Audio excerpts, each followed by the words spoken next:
হুজুর বলেন সারা পৃথিবী দুনিয়াটা আমার রাসূলের হাতের মধ্যে, আমি রাসূল দেখতে পাই। জুড়ে বলেন সুবহানাল্লাহ, আর জুড়ে বলেন সুবহানাল্লাহ। আবার বলেন আনা আসমাউ সালাতাকুম আলা বিলা ওয়াসিতা, কোনো মাধ্যম ছাড়াই, ফেরেশতা তো লাগে না। এক হাদিসে বলছেন লাগেন, আর এক হাদিসে বলছেন আলা আসমাউ সালাতাকুম আলা বিলা ওয়াসিতা, কোনো মাধ্যম ছাড়াই সরাসরি মদিনা শরীফ থেকে তোমাদের সালাম এবং দুরূদ আমি নবী সরাসরি শুনতে পাই। জুড়ে বলেন সুবহানাল্লাহ। সমাজ শুধু এ নবীর রাসূলের আশিক এখানে বসেছেন। বিশ্বাস করেন, আপনারা যদি মাপ চান, ক্ষমা চান, খোদার কসম করে বলি আপনাদেরকে মাফ করে দিবে। জুড়ে বলেন না সুবহানাল্লাহ। নবীর উম্মত মুসা কালিমুল্লাহ, ঈসা রূহুল্লাহ আলাইহিস সালাম, আদম সুফিউল্লাহ, ইব্রাহিম খলিলুল্লাহ, ইসমাঈল জবিউল্লাহ, কোন নবী রাসূলের আগমনে, কোন নবী রাসূলের যুগে জুমা, রমজান, আমাদের জন্য তারাবি, আমাদের জন্য শবে কদর, শবে বরত কাউরে জানাই, একমাত্র রাসূল বাজেট করে নিয়ে আসছেন। 5 ওয়াক্ত নামাজ, শবে কদর, বরাত, জুমা, এক রমজান থেকে আরেক রমজান এই পর্যন্ত সবকিছু উম্মতের জন্য নিয়ে আসছেন, যেন মাপ চাই, মাপ চাইলে যেন আল্লাহ ক্ষমা করতে পারে। আরে জুড়ে বলেন না সুবহানাল্লাহ। হুজুর বসে আসেন 5 দিন পর্যন্ত সাহাবীদের কাঁধে ভর করে করে হুজুর মসজিদে নববীতে নামাজ পড়তেন। শেষের দিন যখন বিছানায় আছেন, আল্লাহ ডাক দিলেন আজরাইলকে, আজরাইল যা একজন নবীর কাছে আজকে পাঠাবো, আর কেউ নাই, আমার পেয়ারা হাবিবের কাছে যাবি।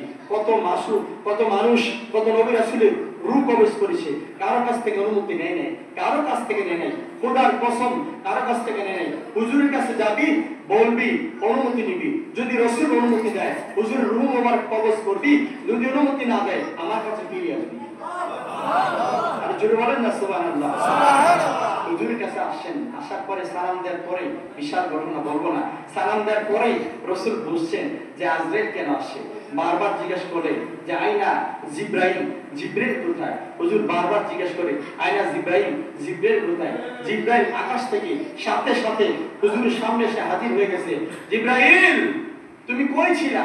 সারা জীবন পাশে থাকলা, তুমি আমার বন্ধু ভাই হিসাবে সারা জীবন থাকলা, এখন তো তোমার দেখি না। হুজুর কান্দে, জিব্রাইল কান্দে। জিব্রাইল, কান্দিস কেন? হুজুর কান্দি, সারা জীবনে আপনার কাছে 24,000 বার এসেছি, আপনি যাওয়ার পরে পৃথিবীতে আর কোনোদিন যদি আসে বিশেষ কারণে 1 বার 2 বার 10 বার, কিন্তু আর বেশি আসা হবে না। আপনি যদি চলে যান, আপনার বডিগার্ড হিসাবে কে কাজ করবে? আমি তো আপনার সাথে থাকতে পারবো না, এ চিন্তা করে কান্দি। হুজুর আপনি কেন কান্দেন? হুজুর বলেন আমার উম্মতের কি হবে? জুড়ে বলেন না সুবহানাল্লাহ। বন্ধু আজরাইল পাঠালাম, জিব্রাইল পাঠালাম, 70,000 ফেরেশতা পাঠিয়েছি, তারপর কান্না বন্ধ হয় না, আর কাঁদতে হবে না। আলা আতরুকু উম্মতি ওয়াহিদান, আপনার উম্মতকে আমি একলা ছেড়ে দেব না। আমি আমার অস্তিত্বের কসম করে বলি, আপনার উম্মতে যদি একটু সুযোগ পায়, জিন্দেগীর গুনাহগুলো মাফ করে দিব। নবীজির গোলামে, নবীজির গোলামে কোনো চিন্তা নাই, চলো নবীজির জান্নাতে মদিনাতে যাই, চলো নবীজির জান্নাতে মদিনাতে যাই। মাওলাজির গোলামে, মাওলাজির গোলামে কোনো চিন্তা নাই, চলো নবীজির জান্নাতে মদিনাতে যাই, চলো নবীজির জান্নাতে মদিনাতে যাই। কে কে যাবি মদিনায়, মদিনাতে কান্দে নবী উম্মতে মায়া। কে কে যাবি মদিনায়,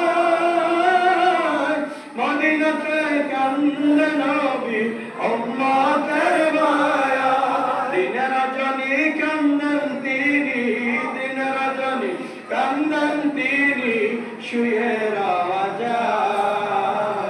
চলো নবীজির জান্নাতে মদিনাতে যাই, চলো নবীজির জান্নাতে মদিনাতে যাই।